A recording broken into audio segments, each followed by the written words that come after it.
पिछले क्लास में हम लोग पढ़े थे क्या चीज कि मानव जनन के जो बाहरी अंग होते हैं, यानी कि अगर हम बात करते हैं जननांग की, तो स्त्री और पुरुष में जननांगों के अंतर के बारे में पढ़े थे। और मेंडली कहा जाता है कि जो अंग थे, बाहरी अंग थे, उसके बारे में पढ़े थे। अब यहाँ पर धीरे धीरे हम लोग क्या करेंगे, बाहर से अंदर की ओर जाएंगे, समझ गए। अब यहाँ पर कुछ चीज़ है जो सबसे पहले आपको पढ़ना है। इस टॉपिक का मुख्य रूप से जो नाम दिया गया है, मानव में पाए जाने वाला जनन तंत्र दो प्रकार के होते हैं। इससे पहले बच्चा ध्यान दो इधर, इससे पहले ये जान ले कि यहाँ पर हम लोग का जो टॉपिक था मानव जनन तंत्र, मानव जनन तंत्र। अच्छा तो तुम लोग बतिया ही लो पहले मानव जनन तंत्र। खड़ा करके बीच से क्वेश्चन पूछेंगे पढ़ाने के बाद। देखिए मानव जनन तंत्र है, यानी कि मानव जनन तंत्र में कहा गया है कि जनरली हमारे पास दो तरीका के जनन तंत्र होते हैं। एक होता है नर का और एक होता है क्या चीज का, मादा का। नर कहने का मतलब मेल और इसका मतलब क्या होता है, फीमेल, जिसको हम लोग कहते हैं पुरुष और इसको कहते हैं महिला। यानी कि नर जनन तंत्र एक होता है और एक मादा जनन तंत्र होते हैं, समझ गए।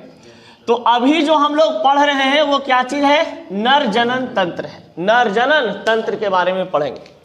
तो नर जनन तंत्र के बारे में पढ़ेंगे। इससे पहले क्या है कि मानव जनन तंत्र के कुछ बेसिक है, इसको कंप्लीट कर लेते हैं। सबसे पहला पॉइंट हो आपके पास है कि मानव में पाए जाने वाले जनन तंत्र दो प्रकार के होते हैं। मानव में पाए जाने वाले जनन तंत्र कितने प्रकार के होते हैं, दो प्रकार। अब एक होता है आपके पास primary sex organ. Primary sex organ, ये प्राइमरी सेक्स ऑर्गन को हम लोग प्राथमिक लैंगिक जनन कहते हैं। ये ऐसा अंग जिनके द्वारा युग्मक का निर्माण करता है। नर में वृषण तथा मादा में ओवरी प्राथमिक जनन अंग है। देखिए अगर हम जनन की बात करते हैं, जनन की शुरुआत करते हैं, तो जनन की क्रिया तभी तो संभव है जब पुरुष में शुक्राणु बने और महिला में क्या बने, अंडाणु। तो पुरुष में जो शुक्राणु बनता है वो कहाँ बनते हैं, वृषण में। इसको क्या बोलते हैं, वृषण, जो टेस्टिस के रूप में जाने जाते हैं अंग्रेजी में। अब ये होता है मादा। मादा में जो अंडाणु बनते हैं वो कहाँ बनता है, ओवरी में, जिसको हम लोग अंडाशय कहते हैं। तो अंडाशय में ओवरी का बनना जरूरी है और नर के वृषण में शुक्राणु का बनना जरूरी है। यहीं से क्या होता है, शुरू होता है आपका जनन की क्रिया। अगर कोई पुरुष है, उसके मान लिया जाए कि उसका जो वृषण है उसमें शुक्राणु बन ही नहीं रहा है, तो किसी महिला को प्रेग्नेंट कर सकता है, नहीं कर सकता। अगर मान लिया जाए कि पुरुष का स्पर्म बन रहा हो लेकिन उसका जो पार्टनर है, महिला है, उनका अंडाणु बन ही नहीं रहा है अंडाशय में, तो क्या वो महिला प्रेग्नेंट हो जाएगी, नहीं होगी। तो प्रेग्नेंट होने के लिए दोनों में सर्वप्रथम कंडीशन होना चाहिए कि ओवरी में अंडाणु की उपस्थिति हो और वृषण में शुक्राणु की उपस्थिति हो। अब देखिए जनरली ओवरी जो होता है महिला के शरीर के अंदर होता है, समझ गए, और ये जो वृषण होते हैं पुरुष के शरीर के बाहर होता है। पूरा शरीर के टेम्परेचर से, मान लो कि शरीर का टेम्परेचर 37 डिग्री सेल्सियस है, तो वृषण का जो टेम्परेचर होता है 2-3 डिग्री सेल्सियस कम होते हैं। क्योंकि शुक्र जनन की क्रिया जो है, यानी कि शुक्राणु बनने की जो क्रिया है, ये शरीर के टेम्परेचर से कम पर होता है, समझ गए। अगर मान लिया जाए 37 डिग्री सेल्सियस हमारा बॉडी का टेम्परेचर है, तो मान लिया जाए कि हमारा जो वृषण का टेम्परेचर होगा वो जनरली कितना होंगे, 35 डिग्री सेल्सियस, 36 डिग्री सेल्सियस, यानी 2 डिग्री 3 डिग्री सेल्सियस क्या होता है, कम होता है वृषण का टेम्परेचर। यानी कि पुरुष का जो वृषण होता है वो ठंडा होता है शरीर के अपेक्षा, समझ गया। और जब ठंडा होता है तभी क्या होता है, उसमें शुक्राणु जनन होते हैं, यानी शुक्राणु पैदा होता है, समझ गए। अगर टेम्परेचर ज्यादा मिल जाए तो हमारा शुक्राणु क्या हो जाएगा, मर जाएगा, समझ गए। वृषण में जो उपस्थित शुक्राणु होते हैं वो क्या होगा, मर जाएगा। अब महिला में जो महिला के अंडाशय में जो ओवरी महिला के अंडाशय में जो अंडाणु बनते हैं उसका टेम्परेचर कहा जाता है कि उसके शरीर के अनुकूल होते हैं, समझ गए। इसलिए क्या होता है, महिला के अंडाशय में जो अंडाणु बनते हैं वो आराम से रह जाता है, कोई दिक्कत उसमें नहीं होता है।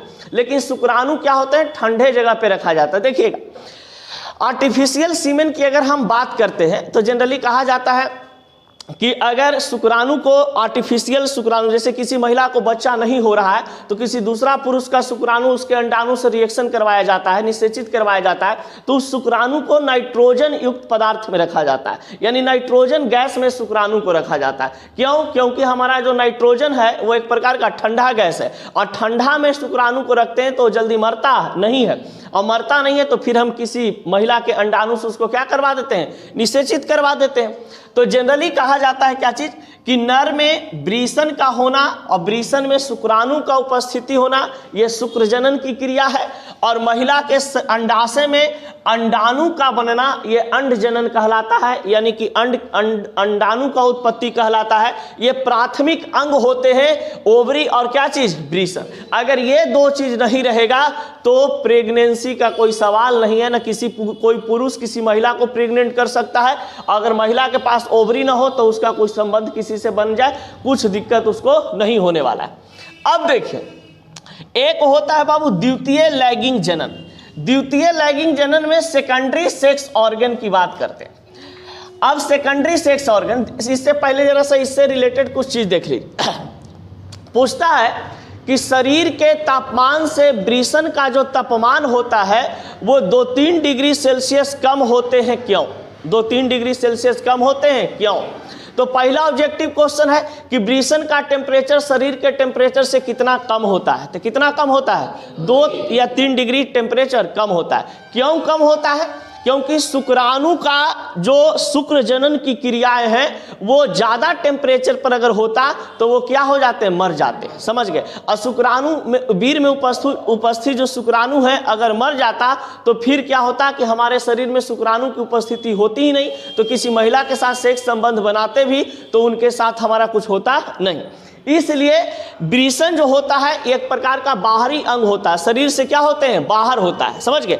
और शरीर से जब बाहर होता है तो इनका टेम्परेचर कम होते हैं, और कम होने के कारण इसमें शुक्र जनन की क्रिया होते रहती है, शुक्राणु बनते रहता है। जनरली शुक्राणु जो है वो 15 से 20 मिनट में बन जाते हैं, समझ गए।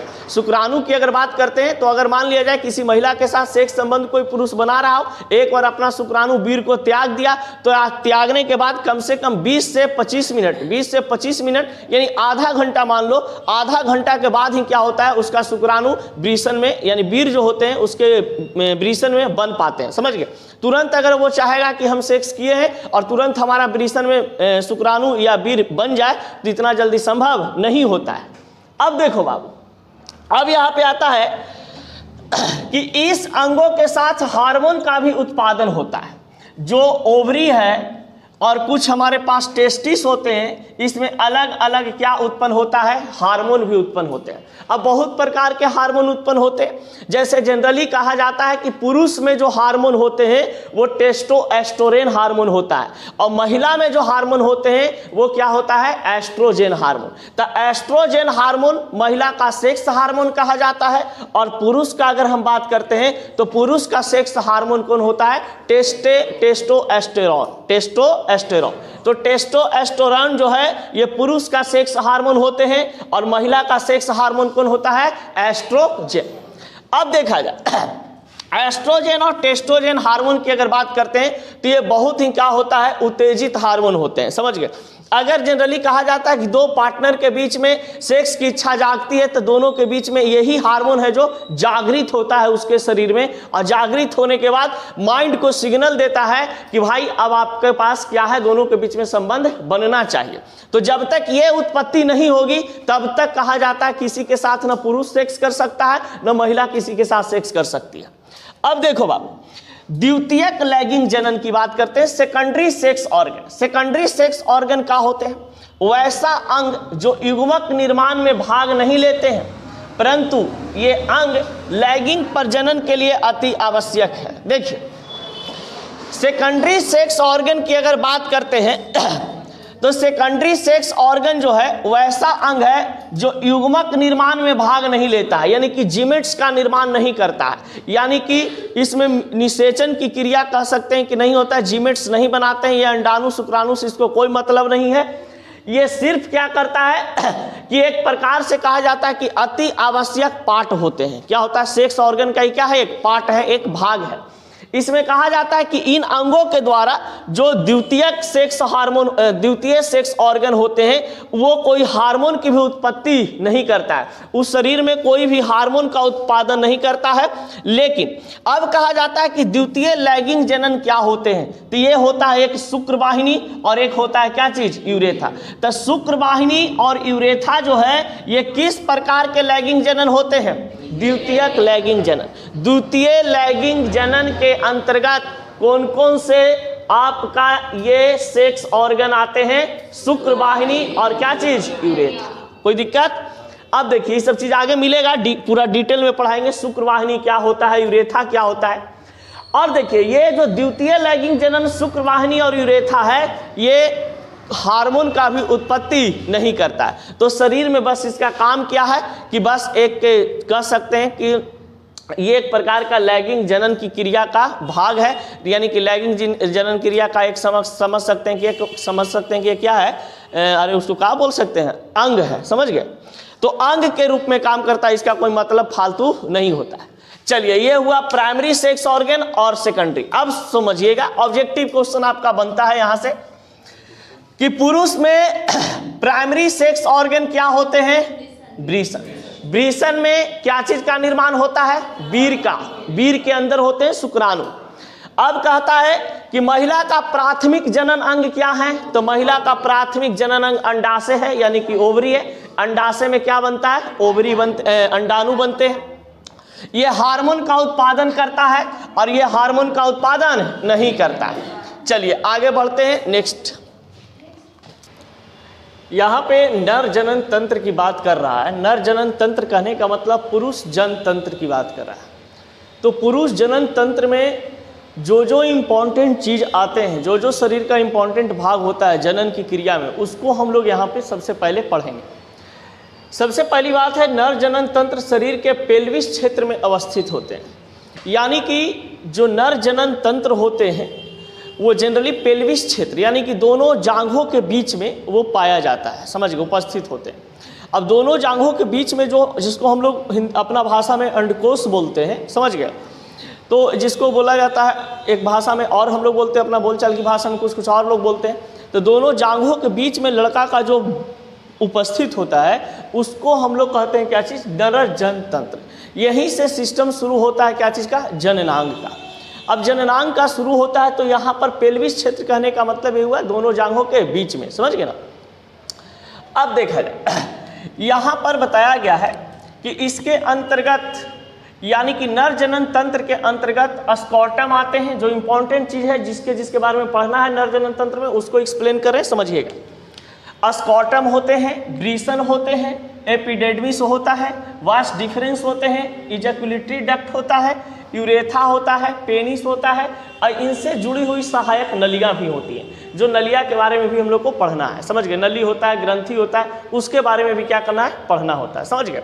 तो सहायक जनन ग्रंथियाँ के बारे में भी पढ़ना है, कुछ सहायक जनन नली के बारे में भी पढ़ना होता है। अब देखा जाए ये जो स्ट्रक्चर आपको दिखाई दे रहा है ये जनरली उतना साफ से हमसे नहीं बना है। आप लोग क्या करना है, इसको एक बार सर्च मार के गूगल पे या किसी रेफरेंस बुक से इसको देख लेना।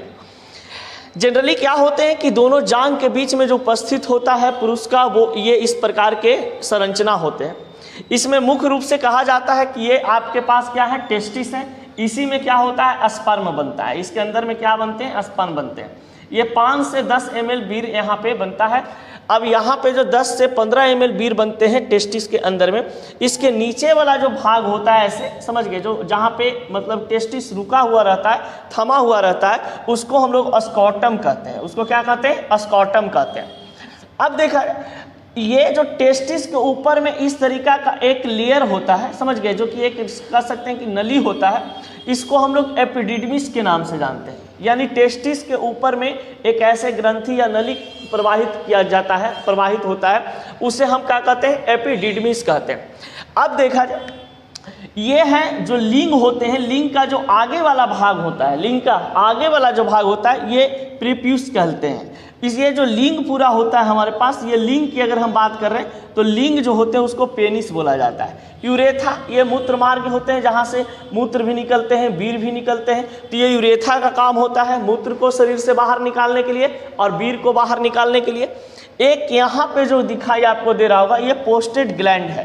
प्रोस्टेट ग्लैंड जो होते हैं ये कहा जाता है ना कि इस पे अगर आप ज़्यादा हस्त मैथुन करते हैं तो ये प्रोस्टेट ग्लैंड पे भारी पड़ता है, समझ गए।